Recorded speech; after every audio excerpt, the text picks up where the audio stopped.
Because Jeffery, he needs to step up his game. Nobody doubts his talent, nobody doubts his potential, but he's suffered a little bit of a slump recently.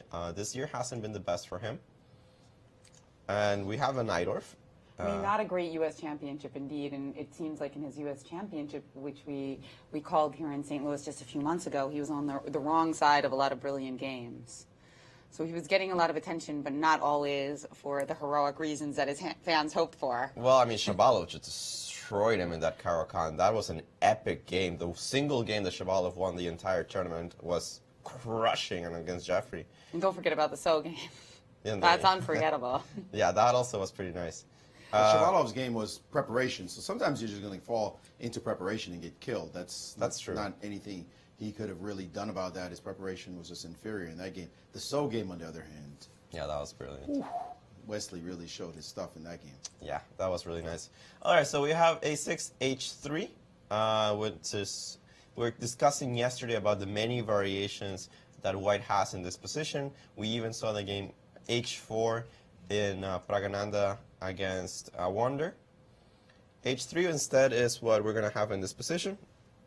Probably the most popular move nowadays. E5 and knight D2. Black plays what is consistently considered to be the best. A quick H5 to prevent the move G4, bishop G5, and bishop E6. Despite this being a Najdorf, it's one of those positional Najdorfs in which not too much is happening.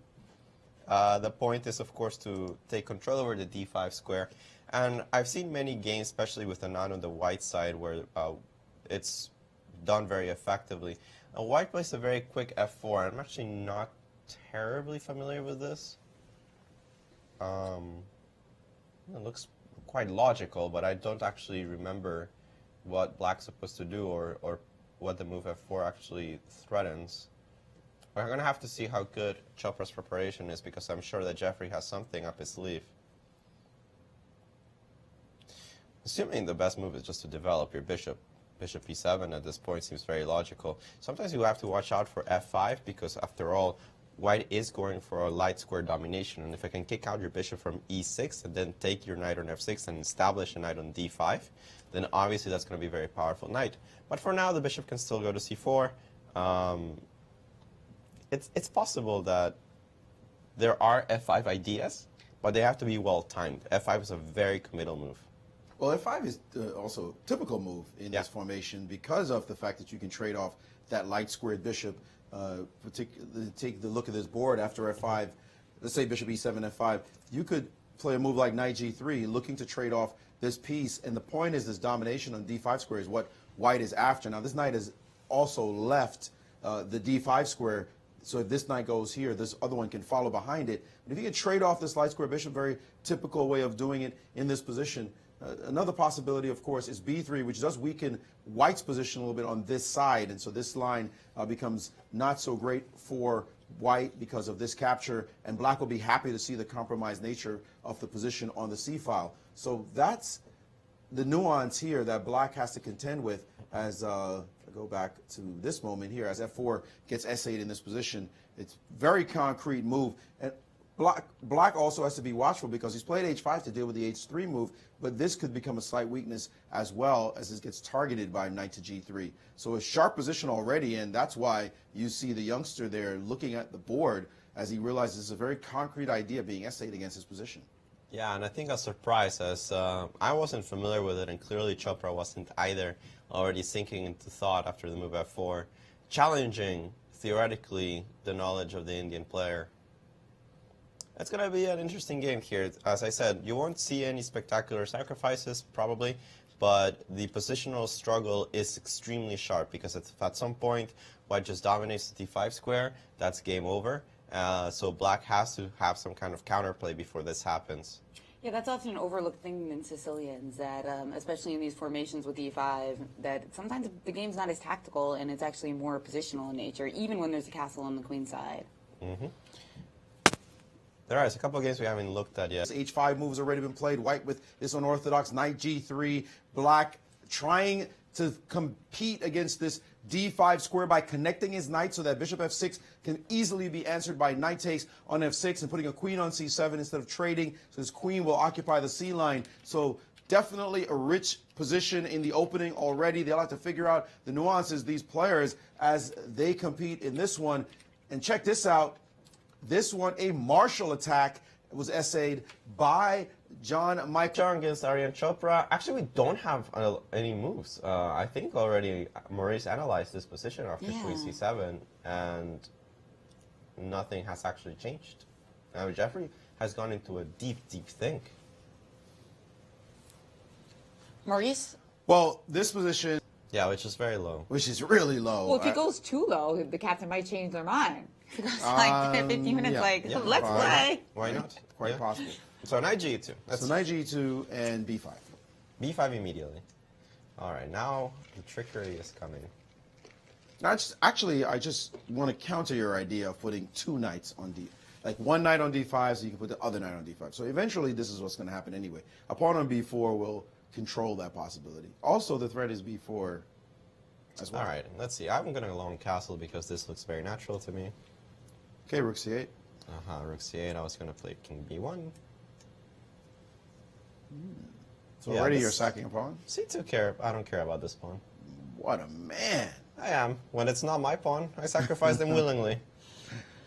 All right. So I don't like the fact that you can play rook c1 at the end of all this. But I'm also curious what happens after b4. No, after b4, I have to follow up, right? I think I play... I'm not sure if I take on f6 first. This is what I'm trying to decide. If I take on f6 first, and then play b3. That seems to be the most logical continuation to me.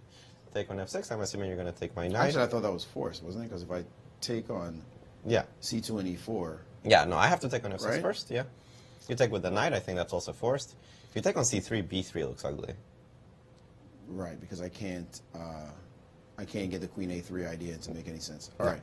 So let's take with the knight. And then I go b3, kick out your queen, so I don't lose this pawn. So I have to play queen c6. Forced. And then I was thinking of playing knight d5. All right. So you got almost everything you wanted. Is that what you're saying? So, Almost, except I had to give up c2. yeah. So now, do So I I'm- let you take on f6, or do I leave it? I feel like I have to kill this knight. Take on d5. I, of course, have to take with the rook for my plan to make sense. Yep. I take on c2. Have to take on c2, otherwise... Otherwise, nothing I did made any sense. Right, king a1. And now your rook c1 looks like a real threat. Very real think. threat. Yeah. Is it real? Well, you just lose. Do I? Yes. Are you do you play? sure? If you play a free move and I just play rook c1, you just lose. I can take both. Both what? And your king is trapped. Yeah, but you don't have material to mate me. I have two rooks and Yeah. a bishop, dark square bishop, g5, bishop c1. How do you get out of that? I would you. have to think of, it'd be one tempo. If I could just have the bishop on e7 now and absolutely castle. It would be like, no question. It's a big if. I'm going to play it. Bishop e7. Let's show Oh them. my god, bishop e7, and I'm the man? No. Go Rook ahead. c1. Take it. Who cares? Takes, king b2. All right, so if only I were castled already. Man, this would be so sweet. Such is life. Life is, All right, what's your next move? well, it depends on where you move the rook. Rook c6. Rook c6, I was just going to play, I was thinking of just playing some way of covering my squares. I mean, I really need to remove the tension of my king, so I'm just going to play a3. And I think now white is the only one playing for a win. My king is going to be completely safe. Yeah, and if you played rook c3 in that variation earlier, I guess you could have just taken and played rook b1 instead of sacking the queen. Oh, I'm sorry. Instead of bishop a7? I'm not sure. King a1, and you want to play what? Rook c3? Rook c3 here, yeah. Wow. If I just take it? Yeah, whoa. Yeah, I guess. Just winning, right? You just take on c3, I take on c3, rook b1, and... Yeah, that's what I just said. Free I signs get it. it. Yeah. Okay, so I had to look at this line just to make sure, but back up. Not necessarily the greatest result for the U.S., but 3 games left to play. Yeah, it's acceptable. I mean, it's not like he lost or anything like that, although you would like to see somebody like Sam Sevian push a little harder against somebody 130 points rated lower than he is. That position, though, Perhaps the position didn't just it wasn't there. Exactly, and he still started this tournament with 2 out of 2. Jeffrey with a nice time advantage of about 14 minutes. Note now, again, we're still in Sicilian Najdorf country. Yeah. Black will be able to play the move a5, b4 at some point. And we're still in that discussion of this knight on d5 and what it means. And back in the day, you had a position such as this one. Well, not this one, in fact. The argument's always been, for the longest time, that the d5 point is critical. You weaken d5 square, you're in trouble. But many games have shown that white can be gifted this d5 square as long as black gets some kind of bind, some kind of counterplay, some kind of material, or controls what you can do to make even more progress. So even if, let's say, you get doubled rooks on the d file and you have the rook on d5, if you don't come up with something else, as a bishop sitting on e7, black could just sit there and say, well, where does the knight, particularly the knight on e2, where is that piece going to go? And you might shift it around and find some square. You may never find a square for this knight. And black will always have pressure on the c2 point in this position. And so this is a sharp Najdorf. This is not just your, oh, white's going to win optically because of the d5 square and you do the rest. This is the kind of contentious way black plays the Najdorf. And as long as that knight on e2 doesn't have a gimme square, because if it finds it, then you might start to suffer. But as long as it's searching around, and you look at it, if it doesn't find the path through c3 to go to d5, where should this knight go? That's going to be the question. Yeah, it's kind of, as you said, a superfluous knight in this position. And for now, I have to agree that there's not an easy path for this knight to reach d5 because c3 is always in the way of the other one. It's going to be a battle of resources here because also black has to finish his development somehow. And you can't give me an infinite amount of tempi. Notice, that, of course, that black cannot castle short for the time being, because even if you play bishop e7, you can't short castle as long as this pawn on h4 is going to be a targetable weakness.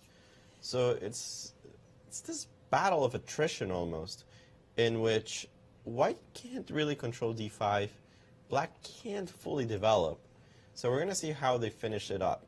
Bishop e7 was played, a very logical move in this position, and because there is the move a3 established in the position, I'd be a little surprised he castles long. I think the move short castle makes a little more sense in the position. I would expect short castle here as the white player. And let's check in while we're waiting for Sam Sevian to come down. Let's check in. Let's listen to the exact same thing again. Queen c6. No, the rest is forced because I'm going to put the knight on d5 and you have to take. Yeah, let's keep doing everything. I'm still taking on c2. But this is bishop e7 this is the move I should. I agree that bishop e7 is all right. too much. So, knowing I can't sacrifice, I would. And it looks like he's.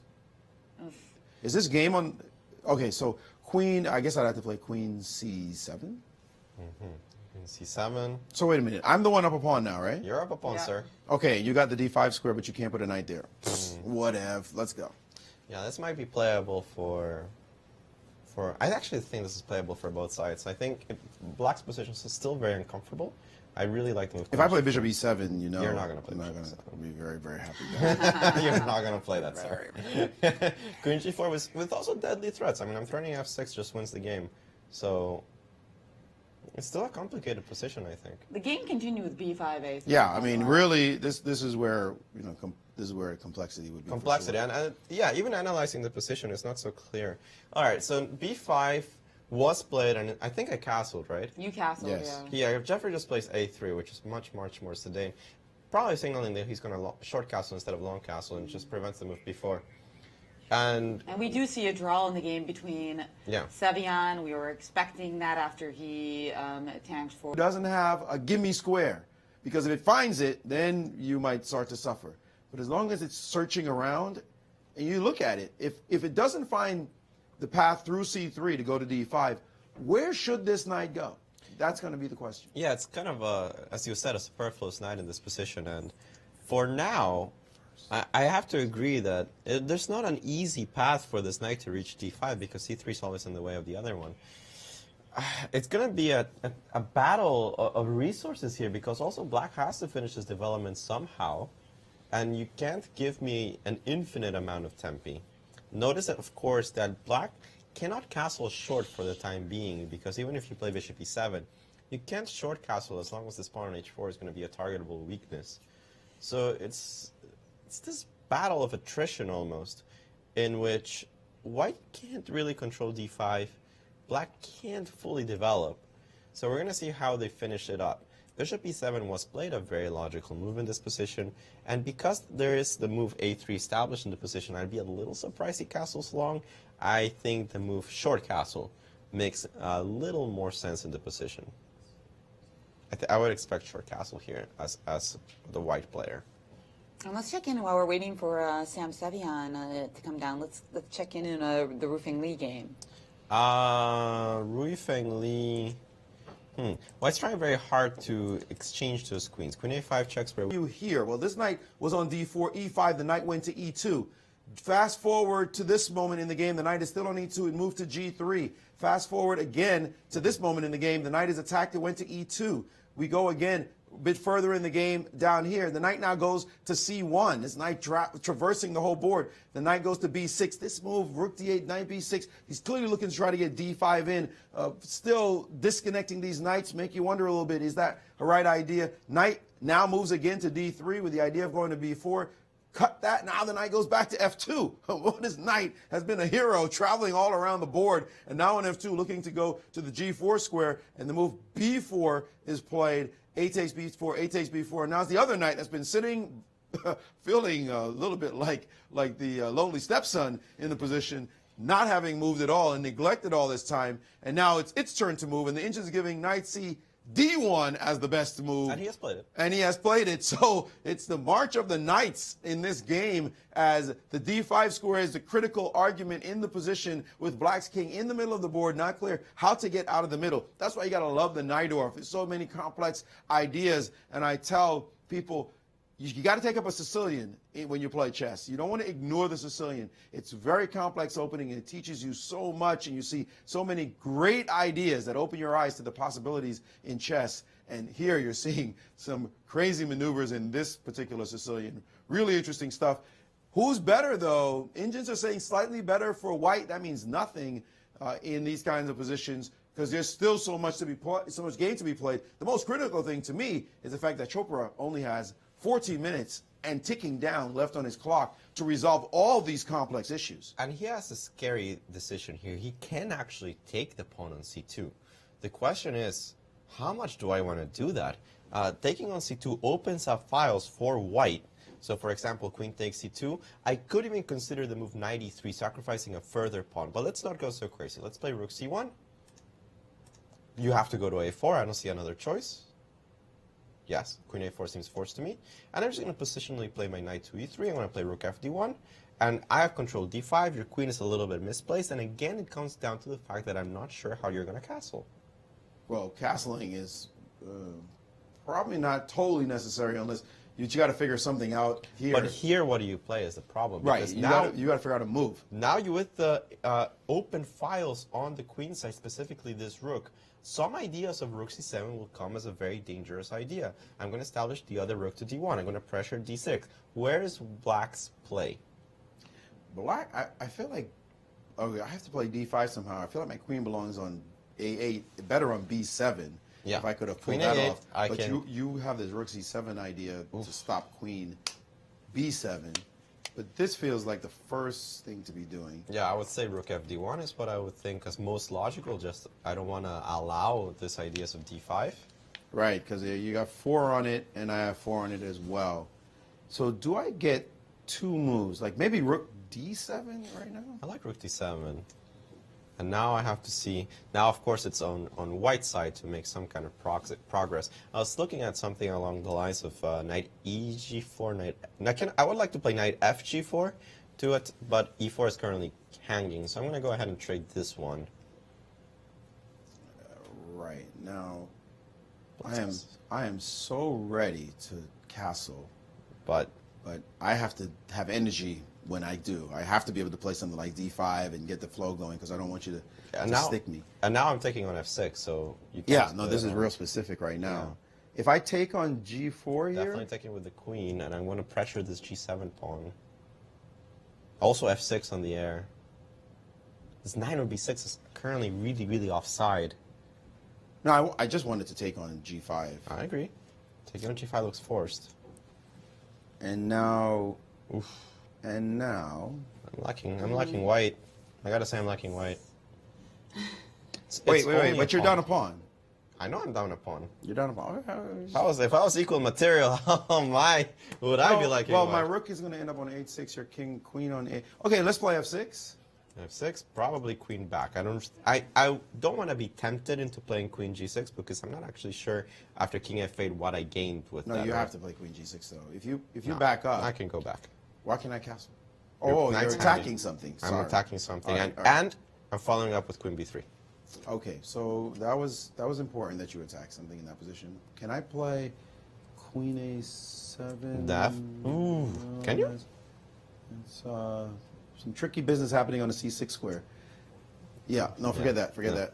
My knight's hanging. Queen b7? Far more I'm logical. not really happy with that knight though. But this queen b3, super dangerous for black. I agree.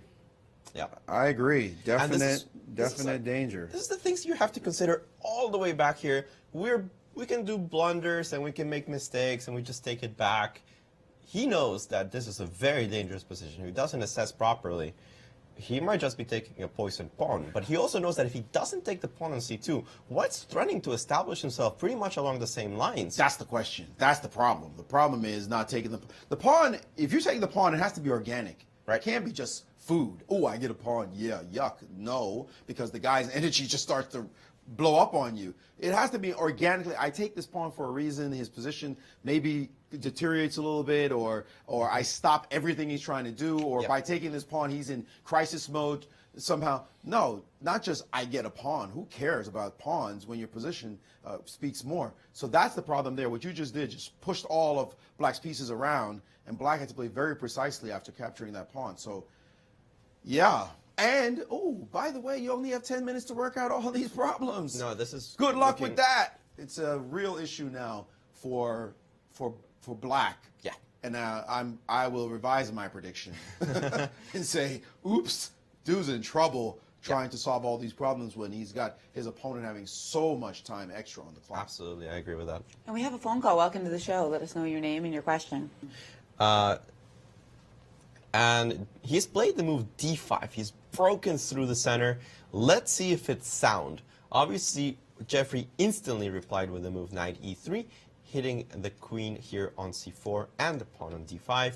And after a very, very small think, the Indian player decided to retreat the queen to c5. So here we have a dynamic position in which black has ripped apart the center, which doesn't necessarily solve all the problems. For example, let's try to think of black's next move in this position. That is actually not as obvious as you would think. For example, let me attack your pawn on d5. What would be your continuation here?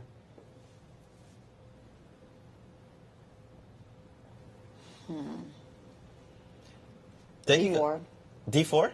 Problem with d4 is I think it just runs into all of the ideas that I had before. I think knight fg4, which is what I wanted to play in the other variation. I'm threatening knight d3 and winning a pawn here, not to mention I'm threatening knight takes f6. And it just feels like I'm getting the similar position I had before. Not as good, but it kind of starts looking ugly for black. Remember that I still have penetration on a7 if I need to with the rook down the a file. The closing of the center doesn't actually solve any of black's problems. Well, knight c4 looks forced. Knight c4, and I think b3 is just winning a pawn, right? I was going to take on g4 against this. Knight g4, I take on g4 with the queen. And knight e3. Wow. Crazy. Bravery. Okay, I have to take this one, otherwise nothing makes sense. And I take. Actually, no, I don't You have to could take take on on e7. E7, yeah. And I just wins. Darn computers. That's just winning. I take on g7 next move. Really? Yeah. Does look. Just because you take on g7? What if I play king takes here? King takes, I probably just throw in a check. I was thinking queen g5. Which is oh, this check. Yeah. That's the problem. Yeah, Queen G7 didn't work because of Rook G8. But Actually, the computer says it does. what? What's I don't the next know move? why. Okay, we got to find the next move. No. F6. I hate computers. Oh, Rook A6. Yeah, the Rook gets there. You take, just in time. You take on F7 with check somehow in every variation. Yeah, that sucks. Okay, that's silly. But Yeah. So all right. So that worked out. that worked out, but to be fair, the idea of closing the center is not as dangerous for white as one would think. The move d4 doesn't gain that much. Usually in the Sicilian, you want to keep the tension and threaten the pawn on e4. Unfortunately for black, taking on e4 here doesn't actually solve any problems, because I'm going to take with the knight, I'm going to establish a queen on e4, it would be really nicely placed. So here, Jeffery has a few options, to which very logically, I think rook fd1, establishing the rook on an attack here on d5, could be quite dangerous. I think rook fd1 here is the move to consider, but I wouldn't be surprised that there are other resources, including sacrificial ones. Good stuff happening here, but another game with great stuff going on. And finally took on f6, and now he can take on d5. He took on f6? He took on f6 and g takes f6. And g takes f6. G takes is probably forced, right? Yeah, and this is on the board. Yeah, you have to take with the pawn. All right, and now I take on d5. Knight takes d5, and if I could just establish a knight here, that's not a knight. It can go there. Why not? Knight just take, and knight e4? Yeah. Oh, takes here, takes here. No. Why can't you put the knight on e4 without? Why would you? Trade why queens? would you trade queens when the king's so weak? Exactly. This looks bad for black. It looks stably bad. Stably bad. You're going to be worse the entire Yeah. game. King is going to be on h1, so all of white's pieces will be on light squares. Black's bishop will be an anemic piece. And you've established a superior minor piece, plus the pawn structure, plus the safer king. Plus 5 times as much time. Ooh. Yeah.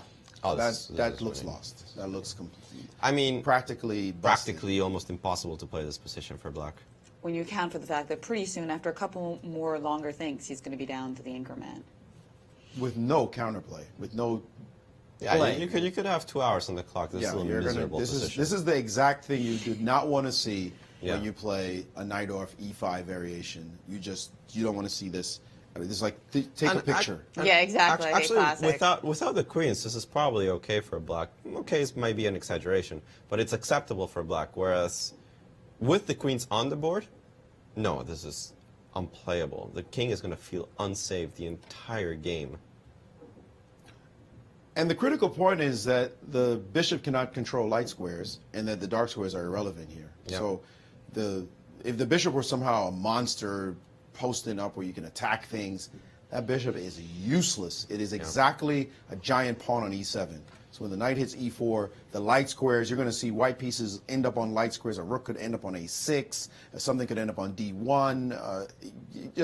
And the king is stuck in the middle, and the queen's going to work. You're eventually actually going to pass the pawn in the c file. You're going to play as well. Knight e4, or you're going to play king h1, so let me put this on the board. Knight is going to go to e4. This king is going to go to h1, so it doesn't get checked. I'm eventually going to put a rook behind this pawn, go c4, force you to take on c3, I'll take on c3, and then I'm going to march.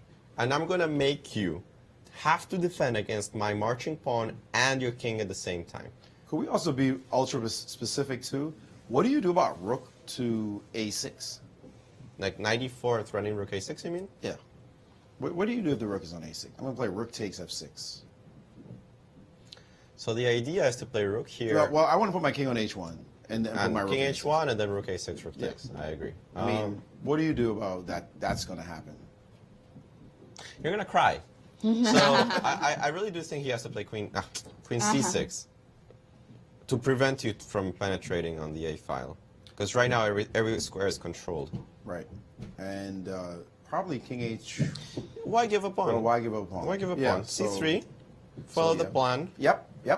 Then you're going to play king h1. I took d4 away from your rook. Perfect. Looks great. No, that's over. That's winning. I mean, with the time difference and the strength difference and the superior position, we cannot imagine Jeffery letting this go. And that would be Jeffrey's first win of the event and Chopra's first loss if that result bears out. Well, you know, Jeffrey's had 2 whites, and he is the highest rated player in the event, so at Not some a point shock. you're imagining he's going to win a game. The game with Rufeng Li should have been somehow more over, it looks like, although it's pretty. Well, what on earth? I'm going to take the pawn. Check on d4, king on h2. Interesting decision here instead of putting it on h1. Perhaps avoiding some back rank checks when the rooks leave the first rank. Queen takes b2. And now, I would be highly surprised if there is no immediate win. Oh, well, The thing that I can imagine here is knight takes f6 probably just wins. That's instantaneous. That's instantaneous win, right? That's Because if you money. take queen c6, c6, I take this, and your king is King e7. Let's just point out this line. king e7, rook a7, and rook check a7, only helps white. and say goodnight. That's it's just game If over. you're taking on f6, then the position's falling apart. Your position is dead. Knight f6 is resigns. Yeah. Well, not resigns. He's going to move his king, obviously, but But then I do the same. I go knight e4. Yeah, bring and the I'm going knight to push back. f6 next move. well, now you have to play f6 because f6 is intolerable. Yeah, and I cannot take, which would be funny if I could. But I mean, with the weakness now of these two squares, material parity, your king will not survive. Any decent move should win. I think the most obvious is rook fd1 to try to trade some rooks. If you trade rooks, I'm going to penetrate down the d file. If you don't, I'm still going to penetrate down the d file. Okay, I just realized. I thought that rook a7 was the key move here, but queen. It Well, looks like with this position, the way the setup is right now, with the weaknesses everywhere, the move passing is crushing. You don't have to have an immediate win. Every move is crushing because the king will always be dead. rook a7 is money. Rook a7, rook d1, they're all winning. They're all winning. Yeah. Rook a7 is completely winning, and there you go. We do have knight takes Jeffery f6 Xiong, 2640 player. He's not going to forgive something like this. Knight f6, this is curtains. No doubt about it. Power play. King f8, of course, played immediately. The Indian realizes that you cannot allow queen c6, queen takes f6. And the easiest, I think, is to just retreat the knight, although probably not the only win. At this point, I think white's position wins itself with many moves. Yeah. Well, great comeback here by Jeffery Xiong, who, started with 2 draws, and we were waiting for his first win, and it looks like it's going to be this one. A queen b2. It was a little hopeful, but do you really want to sit there and suffer for... Yes. Well, I You probably gotta suffer. have You got to suffer. What is that? That's Yeah, chess. okay, You got to suffer. I have You to, just make the move actually. where you lose immediately. You got to. Let's just lose this You immediately. can't just lose. Yeah. Queen b2 is illogical. It's one of those. It's like, oh, like really? Really? No, come on. It would, Well, be a lot of materialism in today's round. it would actually be a mystery if that move didn't lose. Like, the chess couldn't be right if you take Exactly. on b2. You know, I Yeah. should have known better. Just allow this to happen. He should have backed up and don't say suffering is bad. He's supposed to play knight back to e4. Of course, knight understood e4 position. threatens f6, which F6 would is forced. Yeah, you have to play f6 here with black, sorry, and then rook a7, rook fd1. Any of these moves is just completely crushing. Yeah, the concept of rook fd1 is really nice. Actually, my instinct is active all the time. So rook a7 with ideas like knight f6 and putting my queen on b7 and try to mate is Right. in my head. But queen c2 disrupts, I think, because the queen can go back to the like. Actually, let's just play that for a second. Rook a7, queen c2, and I wanted to play knight f6 here, but that doesn't work because bishop takes and queen b7. It looks like some unstoppable evil on f7, except the queen shows up on c4 or even b3 and guards. But that's better because it guards that. And suddenly the bishop and the queen guard everything, and that was dumb.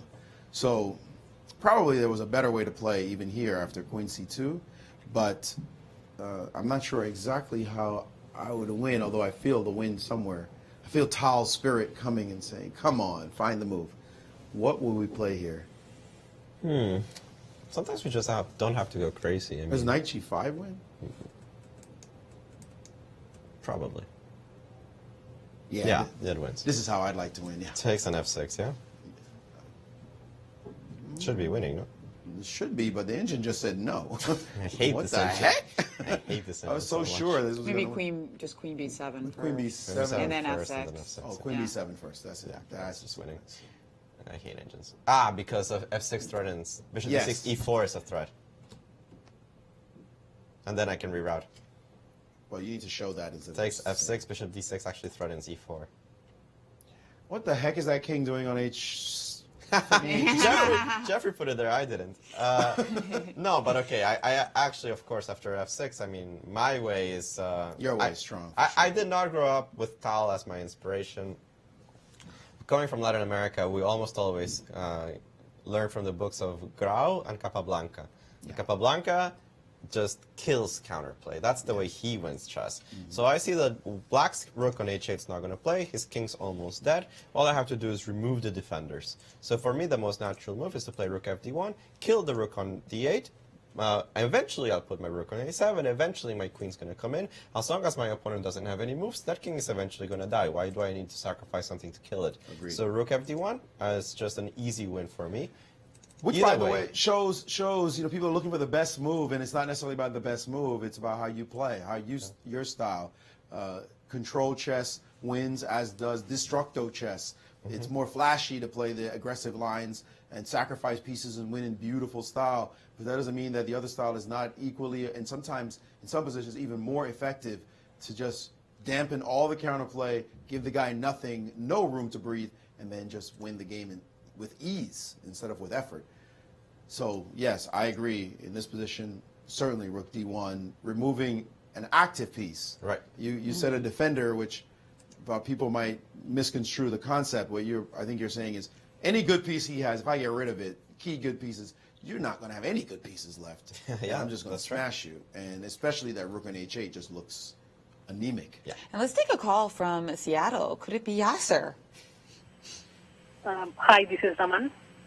Hello, welcome to the show. Thank you guys. That's a very good commentary from your team. Thank you. And actually, I have a couple of questions. We're listening.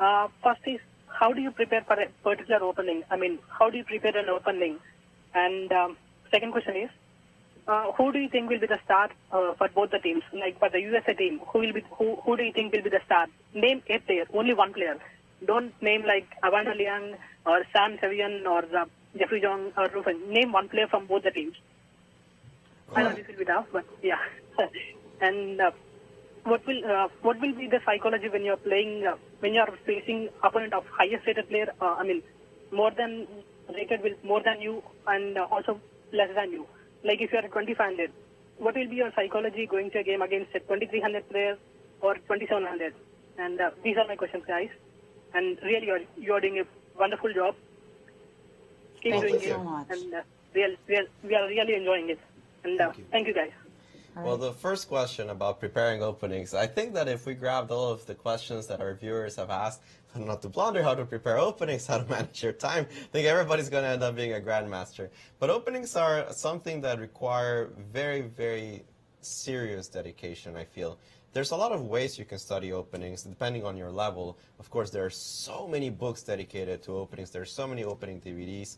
I mean, just choose a path that's comfortable for you and stick to it. A lot of people like to jump openings, and I always felt that was kind of a silly way to approach chess. Openings take a lot of time to become familiar with, what your strategies are, how the move orders work. There's a lot of little nuances that go into it. Now, at the grandmaster level, studying openings becomes a completely different ballgame. You're looking for these minuscule improvements in certain known positions. So that's a different ballgame. Whereas, I think during, below 2000, grab a book, become familiar with one of the openings, and then go from there. I'd like to give a shout out to Armin Albertsumian, who did one of the camps with my brother at the U.S. Chess School recently in St. Louis, actually. And one of his sessions during this camp was all about how important it was to really understand why you're playing certain moves in the opening. And that's because when your opponent deviates, you can then adjust accordingly and adjust quickly, rather than just knowing the main line. And then when your opponent plays something that's not related to the main line, you're just like, oh no. That shouldn't be the attitude. The attitude should be, when they play something that deviates, awesome, it's probably not as good. Let me figure out how and why, because I understand this opening. So I think that's really important. And how you want to go about that, whether it be writing, whether it be using the text option in your chess-based file, you want to make sure that you really have that understanding. Okay. As far as my picks for the stars, one star. One star. Well, stars, one for each. I think it's very easy. Sam Sevian on the under 17 side. Sam Sevian just looks I like... think he wanted one for the entire team because he also mentioned not say a wonder and Sam. No, Sam Sevian, under 17 years old. Okay, I'll just say Sam. That's who I'm giving as Bibisara Asubayeva. I think she's going to be the... That's the Millennials. This should be his type of tournament. So Sam's had a great performance so far, but I think we'll see Jeffrey start stringing some wins together as well. So Jeffrey's my pick, and I loved Maurice's pick, Bibisara. She was so impressive. I love her game face so much. I understood it. For me, it's going to be a wonder in the USA team, and in the world team, it's a toss-up between Bibisara and Pragananda. I'm actually not sure, but I'm going to go with Bibisara as well because she's very, very, very impressive. Whereas Pragananda, he's still a little young. He's shown amazing chess, but he's still a little young, and I want to see how much he still improves. As we have to interrupt a little bit because Jeffrey has won. He's put the finishing touches in a Mikhail Tal style of sweep. I think that Maurice would really approve of the way that he has put the finishing touches. That's on the how game. you do it. That's how you do it. That's right. Let's take a look at how he has finished the game after the move f6, which we expected. Jeffrey wins his first game of the tournament with the move knight g5 immediately. No reason to throw in the move rook a7. You can do this immediately. Pawn takes on g5 is pretty much forced, otherwise the knight goes to e6. f6 rips apart the position. You must move the bishop out of the way. Bishop d6 was bishop c5 was played. Bishop d6 is the same thing. But after queen b7 and rook g8, defending here the square on g7, rook a7 came on the board. Notice that because the queen's on b2, not on c2, now it cannot actually retreat to defend the square on f7. And because the bishop is overloaded, it cannot take the rook on a7 because of queen e7 check, mate, which means that there's actually no way of defending against mate in this position. Basically, he stole my ideas, except he just did it a lot better. That's exactly what he did. He did the exact same move.